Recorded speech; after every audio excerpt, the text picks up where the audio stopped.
just gonna scroll on TikTok because I don't know what the fuck I'm doing with my life, and that shit stresses me the fuck out sometimes, to the point to where I have to sedate, like all of us. You know what I'm saying? Whether you be out here doing a lot of sleeping around, or you do substances, or you eat whatever and you just don't care. You know what I'm saying? We all have things that we do that are unhealthy. But today, instead of scrolling, I decided to go mess around with a couple of beats. I started writing and talking, because this is what I do anyways. And instead of going to give my unpaid advice, like to TikTok, because they're not paying me for that, you know what I'm saying? I'm not getting anything. It's not putting me in a better position in my life by, you know, saying my opinions and at least, recording them. But I'm not really gonna talk about anything that I've seen on TikTok today. Today, I'm actually gonna talk about a quote that I just wrote because it's real. It relates to what I'm talking about now. It's me against the mic. This nigga might be Ike. I'm Tina whooping his ass, but I still got blood in my eyes. I'm trying to get these lyrics out. I'm trying to get my spirit out of doubt. Particularly that last part, I'm trying to get my spirit out of doubt. I scroll because I doubt myself, you know? And while scrolling, I also prove myself right, Because, like I said, I'll start doing what I know I'm naturally good at while I'm scrolling sometimes. And instead of figuring out how to, like, monetize, for me, it'll be my mouth, my throat chakra. I really just have a way with words. And, for far too long, I've just been kind of playing it off or acting like it isn't something that I can actually make money from because, I'm just sitting in my bed right now. And I'm just chopping it up with you guys. Like, why do I deserve to get paid for that? You know what I mean? But at the same time, I also know I deserve to get paid for existing. Like, I'm not the type of person that is. I know I'm not going to work at a 9 to 5 for the rest of my life. That shit's over. I just don't like the hierarchy rules that come with it. You know what I'm saying? It's never really like you're working for anybody that gives a fuck about you. It's like they only care about their business, which, hey, you're right, babes. And that's why I gotta get the hell out of there because I can't even argue with that. And it's like, to be honest with you, I'm focused on my own damn business, which is myself. You feel me? So really just let me stop filling up this seat. You know what I'm saying? Like, this seat is for somebody else. And I'm in the way of that. So let me go about my motherfucking way. And the next part of that lyric would be, it's me against this mic. This nigga might be Ike.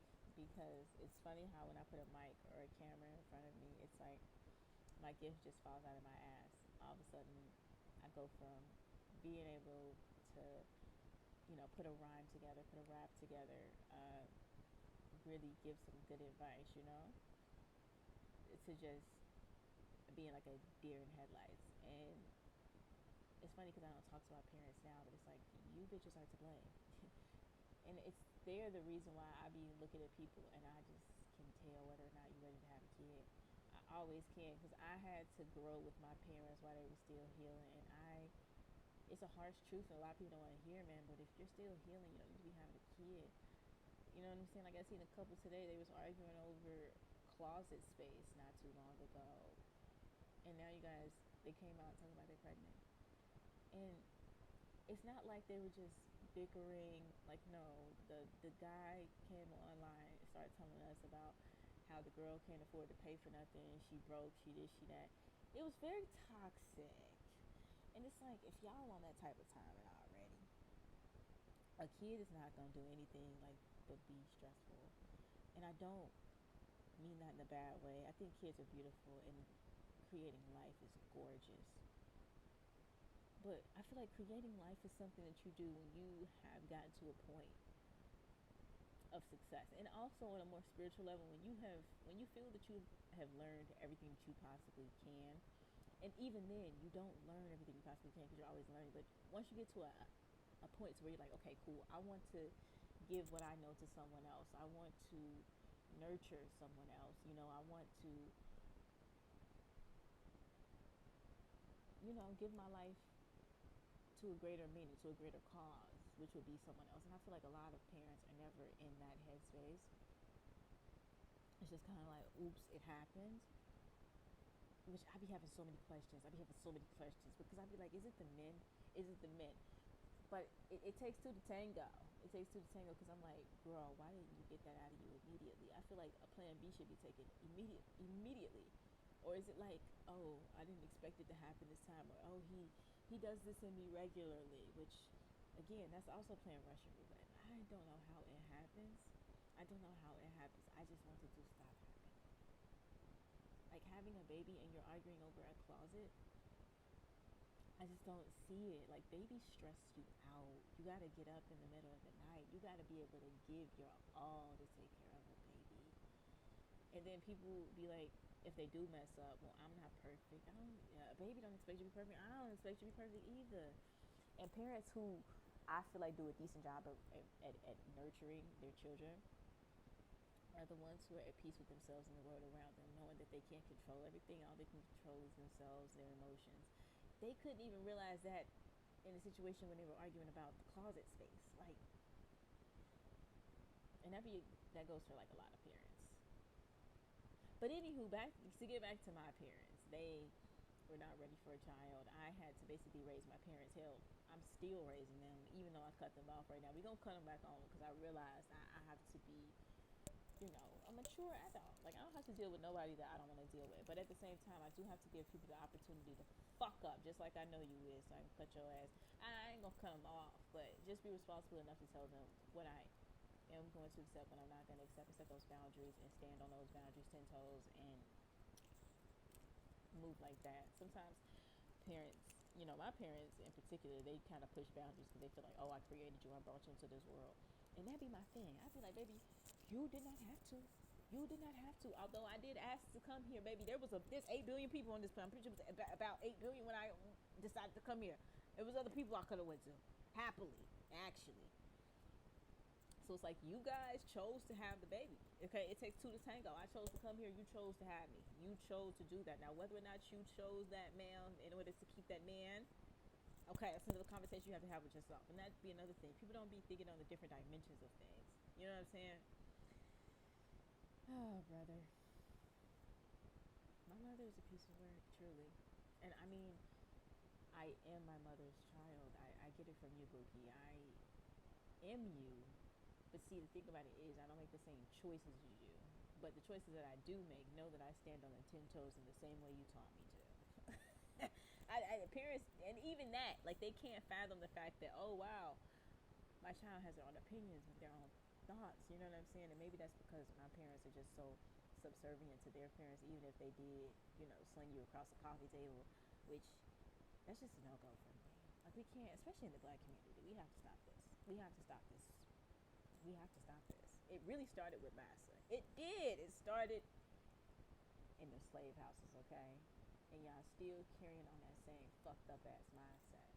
Now, mind you, I get like spanking your kid or hitting them on the hand or whatever the case may be if they just keep blatantly not listening to you. Like, this is like your third time, your fourth time, the kid just refuses to listen, whatever the case may be. Which even then, you know what I'm saying? I be feeling like y'all not mature enough for kids, man.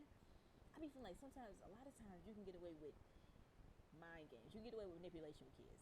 But not in the sense like, oh, I'm going to manipulate you, to do something nasty to you. But like, manipulation to get them to realize like, okay, cool, if I do this, this is what happens in the world. And I think that's all a lot of parenting is, you know what I'm saying? Now, like I said, there's those rare cases where you may have to do what you have to do, but rare. How many fucking times you had to whoop your kid? Like, once they get to a certain age, talk to them. Like, tell them, don't do this because of this. You dig what I'm saying? And if they don't listen, well, repercussions. But that doesn't mean whoop them. It just means don't do things that they like to do. If they don't want to, you know what I'm saying? Like, you have to show them if you can't work within the group can't work for you. And I don't even have a kid. But see, that's because I know I don't want a kid. Kids come with a level of responsibility responsibility that I only owe to myself right now. Hell, like I said, I'm too busy raising my mom and my daddy and every other kid they had after them. So, well, after me, I'm done. I did my bit. Like, quite fucking literally. But that also goes into why I'm sitting here today. And I'm living what I call the soft life because I just need to, I deserve to get paid for this. Talking, conveying what I've learned in this life and past, baby. I remember, my soul remembers every last one of them, and it just depends on what we're talking about, what you need for me to get that information out to you. But I know a lot. Listen, the wind, fire, earth, and the spirits, they be talking. I be listening. It's been like this since I was a kid, though. This isn't like something that's new. But see, I also got religious trauma, and that's another reason how I found out that my gifts were really my gifts, because the level of religious trauma that I went through, I feel like boo, it almost broke me. I used to take a lot of drugs. I did a lot of substances. Let me say it like that. Everything that you could possibly think of, except for like shooting it up in your arm. I'm not. I said I wanted to, I just wanted to like escape the pain. I just wanted to know what it's like to feel not depressed and existential dread, and like you wanted to go bye bye without actually doing it. You know what I mean? Like I just wanted to not feel that anymore. I did not, and I always thought about that. I'm like, bro, you shoot it up in your arm for like 5 seconds. I mean, you get a high for like 5 seconds. What, a minute? I think if that, and then you have to spend so much money on it. Like, no, no, no, no, no, no, no, no. I'm good, babes. I mean, I did a little 1 2 1 2 up the nose. I did that once, and it was like, I see why people do it. I see why artists do it. I mean, when it comes to alcohol, when it comes to, if you're smoking cigarettes or whatever else, you can just go and then you just talkative. You can talk and talk. Like we made so many plans. I never seen those people again, but so many things were in the acts, in the motions of getting done. So, but yeah, I deserve to live a soft life. I deserve to live a life where I get paid for being me, for existing. Like if I was good with my hands, you feel me? Well, I am good with my hands. It just depends on what we're talking about. But like, I mean, more in the sense of like building things or like craftsmanship and all that stuff. Then that's what I would be doing. If in my free time I love to like draw, or if in my free time I love to like fill out applications, that's what I would be doing. But for me, in my free time, I'm usually writing. I'm usually connecting with the unseen. You know what I mean? Hell, the unseen is connected with me. They won't leave me alone. I'm okay. It's been a long time coming, babes. But I'm okay. And coming from where I come from in the spiritual realm, and from the family that I do, the whole point of me is to help you. It's to help the people. It's to help the world. Like I'm really good at just knowing what everyone's spirit is trying to say. Like when I say I'm tapped into the spiritual world, I'm tapped into the spiritual world, baby. Spirits tell me all the T-Bookie butts.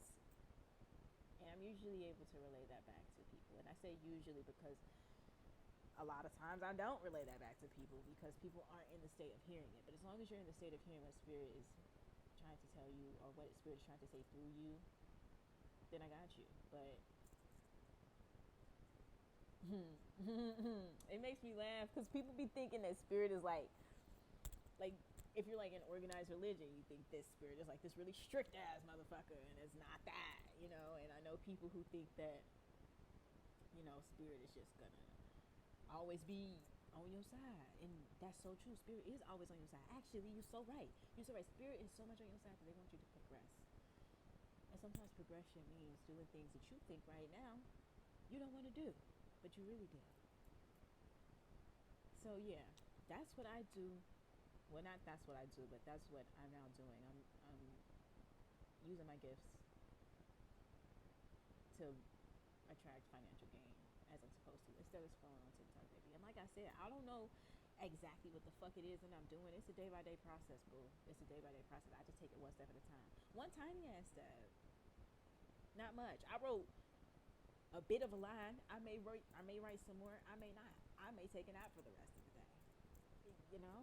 And that's okay. Because it's also resting. Especially if you got a womb like me. If you are a woman with ovaries. If you are the XX chromosome, babes. Girl, laying down for the day is resting. I know for me, when a full moon's about to come or my period's about to come on, it's one and the same. It's one and the same. I know sometimes I can start needing more rest. You know what I'm saying? And that's okay.